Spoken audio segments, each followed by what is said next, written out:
It is possible that Fulham is still waiting for a clean first sheet in the Premier League this season, but just 3 games away from his term, it seems that Claudio Ranieri is well on his way to covering the leaks in the calendar of a defence he inherited last month.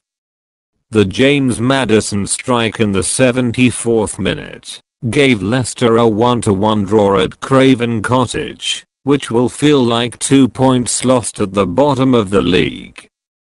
But in the cold light of day, Fulham could begin to see the green shoots of recovery for a side that had all the integrity and physical integrity of a wet paper bag a few weeks ago.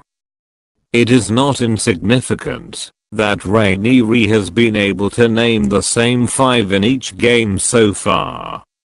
Slavisa Djokanovic, whose winners of the promotion were chosen last season, did not achieve that in the Premier League. A disastrous transfer window that left the Serbian with a large number of players who had earned their way in the Premier League, great additions and a group of signings that had never met the required standard made the task of building an almost impossible side for Djokanovic. But the spectre of the decline allows Ranieri to be pragmatic, to continue with what works instead of trying to play the expansive football that brought Fulham out of the Championship. He could have won the Tinkerman label at Chelsea, but when Ranieri had sealed his label in Leicester in 2015-16, he might have the most definite starting 11th of all recent title winners, the kind of lineup that football fans will follow. Able to return in 20 years. Of course, it took Ranieri some time to find that winning formula. N'Golo Kante did not even start the first 3 games of the season, but he seems closer to finding an alignment that works for the Cottagers with 3 games in his reign. There were only 2 changes on the side that had lost 2-0 at Chelsea on Sunday. However, they were enough to make a big head scratch.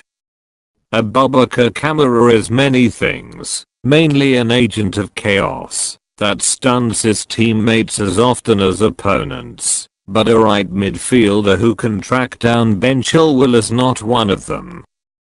Similarly, Tom Cairney may wonder why he limited himself to substitute banking with Luciano Vito to create a 4-4, to that, with Kamara and Ryan Sessegnon on the flanks, offered little protection to a defense that is still prone to the calamity.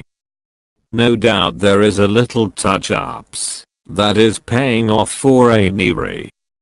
His predecessor could have been the first to try Callum Chambers in the midfield, a role he played only on the rarest occasions at Arsenal, but the Italian deserves the credit for persevering with the central defender in the engine room after an insipid exhibition against Southampton. He may not be a Kante, but he can do the job that no one else on the team seemed to be able to do under Djokanovic. Protect the 4 asses, collect loose balls in midfield and win 50-50. However, it was in more advanced areas that Chambers had a real impact in the first half, while his volleyball in the far corner of Kasper Schmeichel pushed the ball to safety. Before the end of the period, he would approach again, and the reused defender seemed the most dangerous attacker in Fulham. Kamara certainly did not. His touch was heavy, his decision-making non-existent. Inevitably, when he scored, it was one of the biggest bad goals you could see this season. Mitrovic's skillful film gave him 23 years of age to drive, but his uncomfortable control forced him to sign. Kaglasoyanku slid when perhaps he could have taken the ball to safety, and the young defender was punished when Kamara cut his right foot before firing through Schmeichel's legs.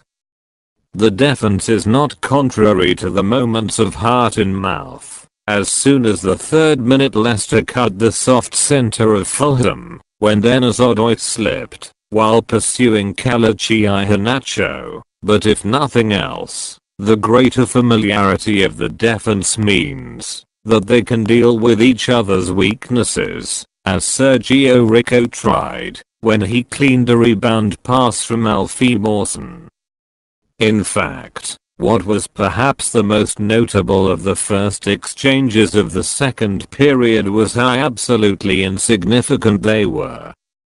Perhaps for the first time this season, Fulham did not seem to be about to give